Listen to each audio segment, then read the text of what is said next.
Wa me senior citizens me chiao asamo wakwaba Kumasi Asante Kotoko nsem no esade asi nkonya download Ibrahim asem wa ha Maizeko pone mansem kakra ewa ha ena afi Kumasi Asante Kotoko coach Prosper Ogum the players mienu bi anase position mienu a opese osign as part of first round the ebewe former Kumasi Asante Kotoko goalkeeper Kwame Ba ene ode akra so folk awie ehwo asem kakra ewo ha me de bro e ofi ampacha wo ha ye super 24 TV wadarama on subscribe ya no wa hit the red subscribe button na wa bo adoma no so na ya build the house together obetima follow social media handle no so super 24 TV ewo Facebook na Instagram ye Kumasi Blogman my follow ni be follow back na ye hwe nsem no quickly but before 7 be bro no me say agudi yems nsem no ade ade gege ade ba de hia pa ya nyame asem edu ntira makofa ade aba madaroma mwana muka say yensam famra ye de aba the light for our path kakra bi na memfamma ene date here 19th of December 2023. Now let's take this message as a light for our path. Do not throw away water simply because you heard it will be raining. Do not throw away water, or do not throw away water simply because you heard it will be raining. Unsuo na esi wono enhwiengu because what say you say enanwumre nsuo beto mesrew ewiase you have to be very proactive. Wadwuma a wo ye no it is not all rosy.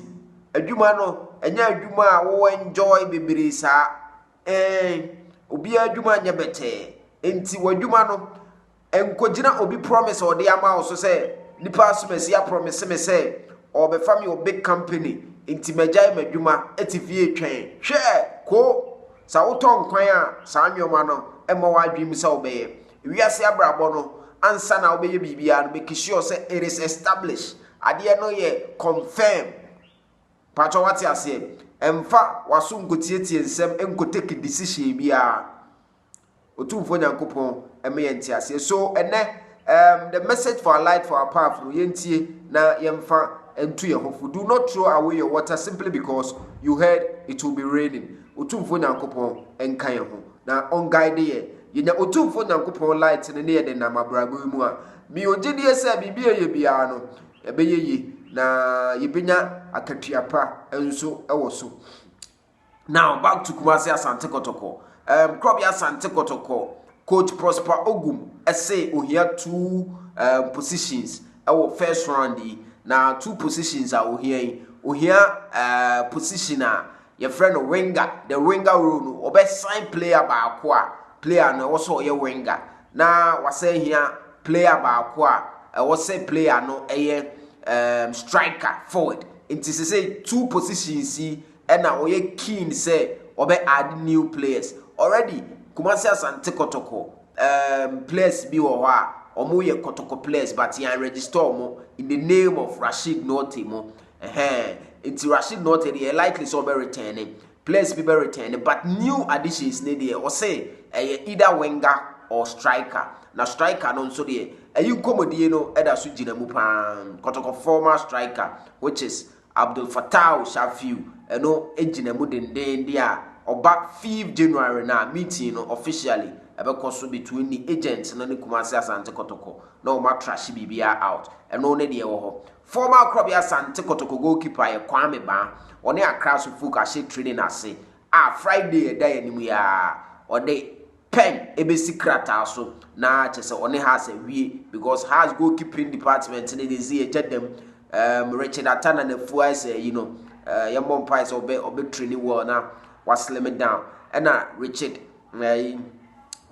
I so nancy pressure on so pa I pressure on so but me feel say I the koso bia no ohia support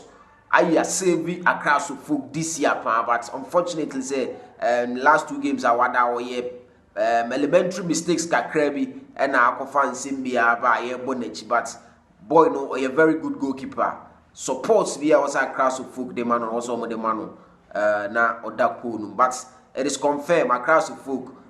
assigning Kwame Ban former Kumasi Asante Kotoko goalkeeper. Yes. Dan lad issue no the woman dan lad to say I no pay information I mean can say 80% say obesign ama Kumasi Asante Kotoko in the event of kokra na obesign ama Kumasi Asante Kotoko. Say na be ya find a club bi na okwa Kotoko ebetimi akash out de e free ho eba enso no. As a compound name, and now Kotoko training went me because we are not kakra and manopay training many far honor and I'm who say Isaac Asheni Buta or Jina Park no so AG complex or to 29 or see Isaac also I return and no did birthday your man belated happy birthday to Isaac upon name I'm a part of a high super 24 TV information here be will be as you your way also talk at the bro.